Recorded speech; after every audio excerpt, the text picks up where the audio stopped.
Hello नमस्कार दोस्तों, स्वागत है आज के इस नए वीडियो में। आज के इस वीडियो में जो है हम लोग सीखेंगे क्लास 8 का चतुर्भुज के बारे में। ठीक है। इससे पहले चतुर्भुज का जो भी परिचय है, प्रश्न है, उसको हम लोग देख चुके हैं। चतुर्भुज का समझना जो एक चैप्टर है, उससे पहले ये प्रश्नावली को हम लोग देख चुके हैं। ठीक है। अब यहाँ से हम लोग चतुर्भुज के बारे में समझते हैं। चतुर्भुज कितने प्रकार का होता है, कैसे होता है, ठीक है, ये सब के बारे में जो है आज इसके वीडियो में समझेंगे। ठीक है, तो वीडियो बहुत ही बेहतरीन होने वाला है। वीडियो को पूरे ध्यान से और लास्ट तक देखिएगा। ठीक है। आइए शुरू करते हैं मेरे भाई। चलिए, देखिए बोला है चतुर्भुज जो होता है कई प्रकार का होता है। ठीक है। जिसमें से पहले हम लिए हैं क्या, समांतर चतुर्भुज। बस एक एक पॉइंट को करके हम लोग यहाँ से समझेंगे, आपको बिल्कुल अच्छी तरह से समझ में आएगा। ठीक है, बस वीडियो को लास्ट तक बने रहिए। आइए शुरू करते हैं। समांतर चतुर्भुज बोला है पहले पहले समांतर चतुर्भुज समझते हैं ये होता क्या है। समांतर चतुर्भुज क्या होता है इसके बारे में पहले समझते हैं। बोला है कि एक चतुर्भुज जिसमें सम्मुख भुजाओं का प्रत्येक युग्म समांतर हो। ठीक है। एक ऐसा चतुर्भुज होना चाहिए जिसमें सम्मुख सम्मुख भुजाओं का समांतर हो। सम्मुख भुजाओं का युग्म जो हो से क्या होना चाहिए, समांतर होना चाहिए। कैसा होना चाहिए, समांतर होना चाहिए। ठीक है। तो समांतर होगा, कैसा होता है उसको समझिए। जैसे कि हम पहले यहाँ पर समांतर चतुर्भुज को बनाते हैं, यहाँ पर ऐसे करके एक समांतर चतुर्भुज है, इसका नाम देते हैं ए बी और सी डी। इस तरह से कोई एक समांतर चतुर्भुज है। ठीक है। अब इसमें हमको बोला है कि प्रत्येक युग्म जो है समांतर होना चाहिए। सम्मुख भुजाओं का मतलब इसके सामने वाला भुजा जो होता है, जो है से एक दूसरे के समांतर होना चाहिए। अब इसका गुण के बारे में समझिए, गुण क्या होता है। सम्मुख भुजाओं बराबर होना चाहिए। सम्मुख भुजाएं मतलब क्या है कि इसके सामने वाला भुजा क्या है, ए बी है। जैसे ए बी के सामने वाला भुजा क्या हो जाएगा, सी डी हो जाएगा। बी सी के सामने वाला ये हो जाएगा क्या, ए डी। ठीक है। तो ये हो जाएगा इसका सम्मुख भुजा, मतलब कि है ए बी जो है बराबर होना चाहिए क्या, सी डी के। तो बोला है पहला नंबर में इसका गुण कि सम्मुख भुजाओं जो है से बराबर होना चाहिए। सामने वाला भुजा एक दूसरे के बराबर होना चाहिए। फिर उसके बाद इसके सामने वाला ये भुजा है, मतलब बीसी बराबर होना चाहिए क्या, बीसी बराबर होना चाहिए एडी। ठीक है। अब जो है दूसरा नंबर में हमसे पूछा है कि बोला है सम्मुख कोण बराबर होना चाहिए। अब जैसे भी किसी भी चतुर्भुज का या त्रिभुज का सम्मुख भुजा उसका अगर बराबर होता है तो उसके सम्मुख कोण भी बराबर होंगे। ठीक है। सम्मुख भुजा बराबर है तो इसके आमने सामने का कोण भी जो है से एक दूसरे के बराबर होगा। मतलब कोण ए जो है, ये वाला कोण ए जो है कोण सी के बराबर हो जाएगा। यानी यहाँ लिखेंगे कोण ए बराबर हो जाएगा कोण सी। ठीक। और बी जो है डी के बराबर, यानी कोण बी बराबर हो जाएगा एंगल डी के। ठीक है। अब यहां से तीसरा नंबर में हमसे बोला है क्या, ठीक है, ये हो जाएगा इस तरह से। पहला नंबर ये बोला है, दूसरा नंबर में अब तीसरा गुण क्या बोल रहा है कि विकर्ण जो है एक दूसरे को समद्विभाजित करता है। जैसे मान लीजिए इसका विकर्ण, विकर्ण जो है इस तरह से, और ये वाला इसका विकर्ण हो जाएगा। ठीक है। हमसे बोला है कि विकर्ण जो है एक दूसरे को समद्विभाजित करता है, मतलब इसको जो है से दो बराबर भागों में बांट रहा है। ठीक है। यानी इसका नाम अगर हम ओ ले लेते हैं तो यहाँ क्या हो जाएगा, समद्विभाजित कर रहा है, मतलब ये वाला ओसी सॉरी एसी जो है इसका विकर्ण, इसको दो बराबर भागों में बांट रहा है। यानी कह सकते हैं कि ओ जो है, ओ ए जो है मतलब ये वाला भुजा इस भुजा के बराबर हो जाएगा। ओ ए बराबर हो जाएगा ओ सी। ठीक है। ठीक उसी तरह से दो बराबर भागों में बाँटता है इसको, तो ओबी बराबर हो जाएगा ओडी। यानी यहाँ हो जाएगा ओबी बराबर हो जाएगा ओडी। ठीक है। तो ऐसे करके जो है समांतर चतुर्भुज को पहचानना है। ठीक है। इसका क्या गुण बोला है, समांतर चतुर्भुज होता है वैसा चतुर्भुज जिसमें बोला है कि सम्मुख भुजाएं का प्रत्येक युग्म जो है समांतर होना चाहिए। मतलब उसके आमने सामने वाला भुजा जो है बराबर होना चाहिए। ठीक है। उसके सम्मुख कोण बराबर होना चाहिए। ठीक है। और बोला है विकर्ण एक दूसरे को समद्विभाजित करेगा। ठीक है। तो इसको जो है हम बोलो क्या बोलेंगे, समांतर चतुर्भुज बोलेंगे। ठीक है। समांतर चतुर्भुज पहचानना आ गया होगा। ठीक है। अब जो है दूसरा नंबर में हमसे बोला है कि समांतर चतुर्भुज क्या है।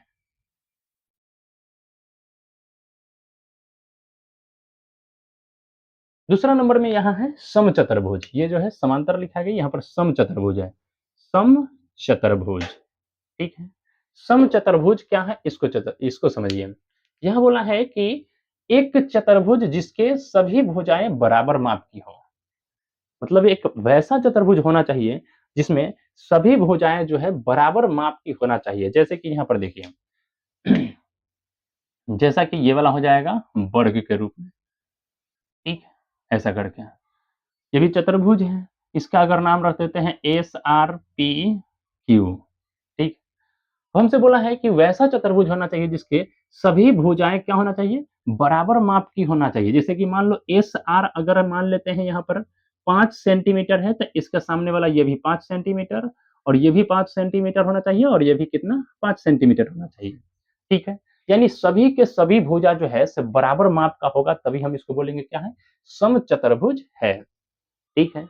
इसका गुण हमसे क्या बोला है कि समांतर चतुर्भुज के सभी गुण होना चाहिए। ये वाला समांतर चतुर्भुज का गुण है। समांतर चतुर्भुज का गुण क्या कर रहा है कि सम्मुख भुजाएँ बराबर होना चाहिए, मतलब इसके सामने-सामने वाला भुजा जो है सब बराबर होना चाहिए। ठीक है?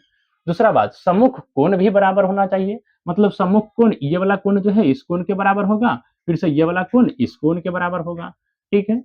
यानी कह सकते हैं कि SR बराबर हो जाएगा QP के और PR बराबर हो जाएगा SQ के।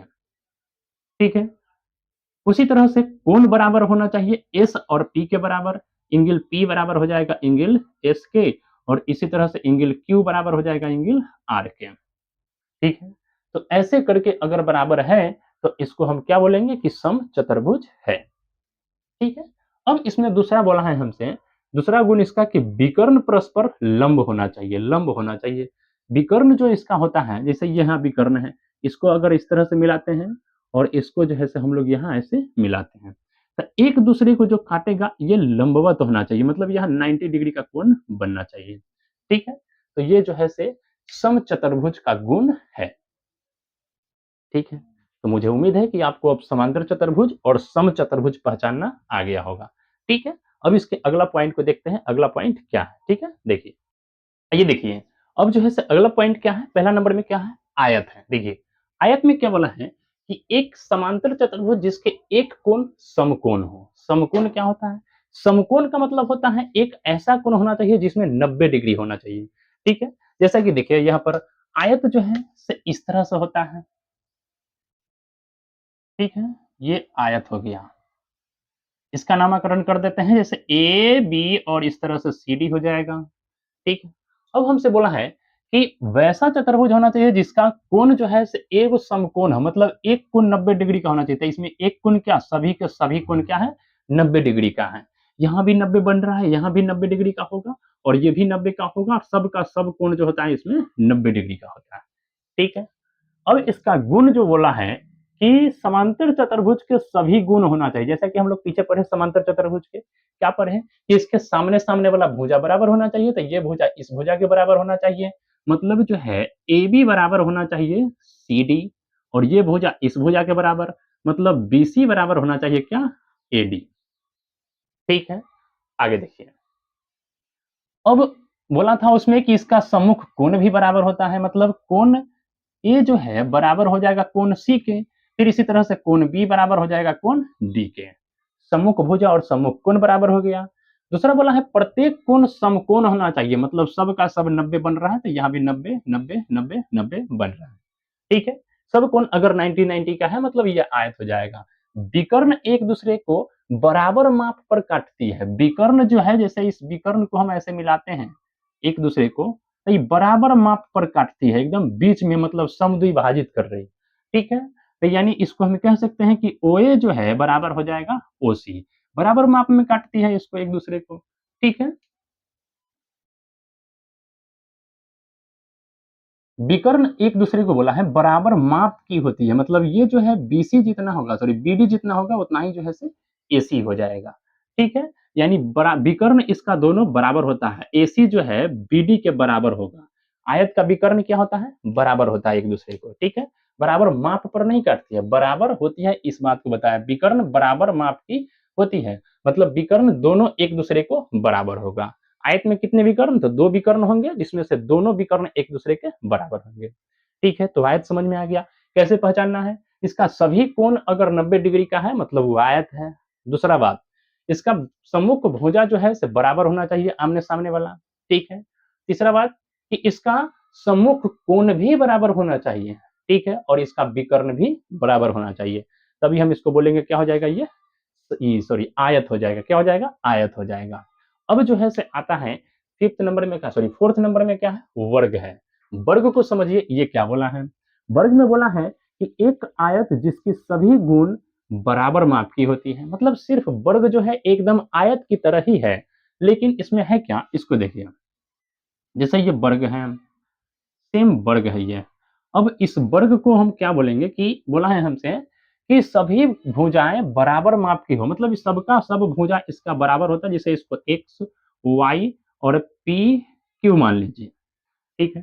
तो इसका सब भुजा बराबर होगा, जैसे ये वाला जितना है मान लीजिए ये 5 है, तो ये हो 5 और ये हो 5, सब के सब 5-5 का होगा, ठीक है? अगर एक भुजा 6 है, तो ये भी 6, ये भी 6, ये भी 6, सब का सब कितना होगा? 6 मीटर का होगा। अगर एक 7 है, तो सबका सब 7 है, ठीक है? तो ये जो है सब वर्ग का गुण है, सभी का भुजा सब भुजा जो है इसका क्या हो जाएगा? बराबर-बराबर माप की होगी। अब इसका गुण क्या बोल रहा है? गुण बोला है समांतर चतुर्भुज, समचतुर्भुज तथा आयत की सभी गुण इसमें पाए जाते हैं। जितना पीछे पढ़े हैं समांतर चतुर्भुज, समचतुर्भुज और आयत, इन सभी का गुण जो है से इसमें पाया जाता है। ठीक है? इसका सम्मुख भुजा तो बराबर होता ही है, तो सम्मुख कोण भी बराबर होगा। ठीक है? अब इसका विकर्ण भी एक दूसरे को बराबर हो जाएगा क्योंकि सभी भुजा आपस में बराबर है, सभी कोण भी बराबर है। इसलिए जब एक दूसरे का विकर्ण भी कितना हो जाएगा? बराबर हो जाएगा, जैसा कि यहाँ पर आयत में दिखाया गया है। ठीक है? दूसरा बोला है कि विकर्ण एक दूसरे को लंबवत होते हैं, मतलब विकर्ण एक दूसरे को लंबवत होते हैं। यहाँ जो है जैसे इसको यहाँ से मिलाएँगे, फिर यहाँ से यहाँ मिलाएँगे, तो यहाँ जो काटेगा एक दूसरे को लंबवत पर काटता है, मतलब 90 डिग्री पर काटता है। ठीक है? तो वर्ग को ऐसे पहचानना है, ठीक है? अब आयत को कैसे पहचानना है? इसका सम्मुख भुजा, सम्मुख कोण बराबर होगा।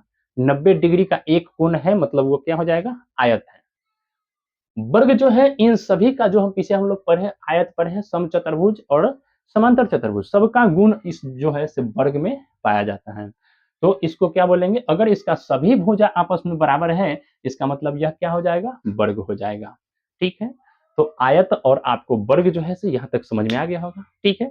अब जो है से अगला एक पॉइंट और बच गया है पतंग। इसके बारे में समझते हैं कि वो क्या होता है। ठीक है? देखिए। आइए देखिए, समझिए, पतंग क्या होता है इसके बारे में समझिए, ठीक है? पतंग जो हम लोग उड़ाते हैं, ये मकर संक्रांति के दिन ये वाला पतंग क्या होता है उसके बारे में समझिए। बोला है पतंग, एक चतुर्भुज जिसमें 2 आसन्न भुजाएँ के युग्म बराबर होते हैं, ठीक? वो एक ऐसा चतुर्भुज है जिसमें 2 आसन्न भुजा जो है से इसका बराबर होता है, पर कैसा होता है उसको देखिए। पहले यहाँ पर हम इसको क्या करेंगे ना, ये सब बनाते हैं। ये वाला हो जाएगा और इसको ऐसे मिलाएँगे। यहाँ हो जाएगा ये वाला। अब चाहे तो इसको इस तरह से मिला सकते हैं। ये जो है से हमारा हो जाएगा क्या? पतंग, ठीक है? अब इसका नाम दे दीजिए, यहाँ से ये ए, बी, सी और ये हो जाएगा डी, इसको रख दीजिए ओ। ये वाला हमारा पतंग है। हमसे बोला है क्या? एक चतुर्भुज जिसमें 2 आसन्न भुजाओं के युग्म बराबर हो। आसन्न भुजाओं का मतलब होता है इसके सामान्य बलम भुजा, जैसे कि इसके ये वाला भुजा हो गया और ये वाला भुजा हो गया। ठीक है? आसन मतलब उसका साथ वाला जो होता है। अब हमसे बोला है गुण इसका क्या? विकर्ण एक दूसरे पर लंबवत होते हैं। इसका विकर्ण जो होगा एक दूसरे पर लंबवत मतलब यहाँ भी 90 यहाँ भी 90 बनाएगा। ठीक है? इधर भी 90 डिग्री और इधर भी 90 डिग्री का बनता है। ठीक है? अब दूसरा नंबर में बोला है कि एक विकर्ण दूसरे विकर्ण को समद्विभाजित करेगा। मतलब यहाँ इसका विकर्ण जो है मतलब एंगल O जो है ये तो 90 डिग्री सॉरी 90 डिग्री बनेगा ही। ठीक है? अब बोला है कि इसका विकर्ण एक दूसरे को समद्विभाजित कर रहा है मतलब कि ये पूरा एसी है और यहाँ क्या है बीडी है। दोनों विकर्ण जो है से एक दूसरे को समद्विभाजित मतलब ये हो जाएगा ओए बराबर ओसी। यहाँ से ओए बराबर कह सकते हैं ओसी और ये वाला हो जाएगा ओडी बराबर कह सकते हैं ओबी। समद्विभाजित करता मतलब ये विकर्ण को 2 बराबर भागों में बाँट देगा। ठीक है? अब जो है से ये वाला होता है इसका पतंग का गुण। पतंग का गुण जो है से इस तरह से होता है। पतंग को पहचानना है तो क्या करेंगे उसको हम पहला काम तो उसको देखेंगे कि विकर्ण जो है से एक दूसरे को लंबवत है या नहीं है। ठीक है? अब दूसरा बात है देखेंगे कि विकर्ण एक दूसरे को समद्विभाजित कर रहा है कि नहीं मतलब 2 बराबर भागों में बाँट रहा है या नहीं बाँट रहा है। ठीक है? ये दोनों गुण उसमें फॉलो कर रहा है, इसका मतलब ये क्या है? पतंग है। ठीक है? तो इस तरह से जो है से चतुर्भुज का प्रकार समाप्त हुआ, ठीक है? अगले वीडियो में हम लोग पढ़ेंगे क्या? प्रश्नावली को देखेंगे, ठीक है? तो यहाँ तक वीडियो कैसा लगा है आप वीडियो में कमेंट करके ज़रूर बताइएगा, ठीक है? वीडियो अच्छा लगा तो वीडियो को लाइक कीजिए, शेयर कीजिए और चैनल पर नए हैं तो चैनल को सब्सक्राइब कर लीजिएगा, ठीक है? बाकी वीडियो देखने के लिए धन्यवाद।